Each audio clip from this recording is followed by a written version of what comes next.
Hi అన్న. Hi తమ్ముడు. అన్న నువ్వు సమస్య ఉన్నదన్న, అది ఎట్లా పరిష్కరించుకోవాలో అర్థం అవ్వట్లేదన్న. ఏదన్నా పని చేద్దామంటే చాలా భయం వేస్తుందన్న. ఏ ఆఫీసర్ దగ్గరికి వెళ్ళినా భయం వేస్తుంది. అరే ఇది నిజం అని చెప్పడానికి కూడా చాలా భయం వేస్తుందన్న. అరే నా సగ జీవితం మొత్తం ఈ భయంతోనే గడుపుతున్నానన్న. ఏదైనా ఒక మంచి మార్గం ఉంటే చెప్పరాదా ఈ భయం పోయేలా? నువ్వు ఒక్కడవే కాదు, నీలా భయపడే వాళ్ళు చాలా మంది ఉన్నారు. మీ భయాల్ని ఎలా పోగొట్టాలో నాకు బాగా తెలుసు. అది ఎలా? భీమ్ దీక్ష. భీమ్ దీక్షనా?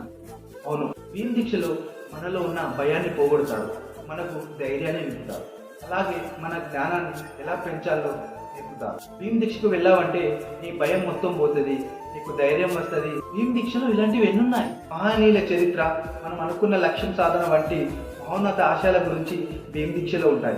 అలాగే మరెన్నో అద్భుతమైన కార్యక్రమాలు భీమ్ దీక్షలో జరుగుతాయి. ఎక్కడ జరుగుతున్నది, ఎప్పుడు జరుగుతున్నదో జర చెప్పరాదే కొంచెం నాకు. తలకొండపల్లిలో జరగబోయే భీమ్ దీక్ష ముగింపు సభకు వెంటనే వెళ్ళు.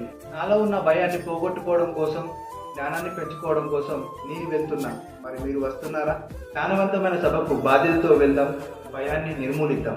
జాజి మల్లె తోటల్లో జాబిలమ్మ పాటల్లో పాడుకున్న పాటే కాదా స్వేరో మేమని.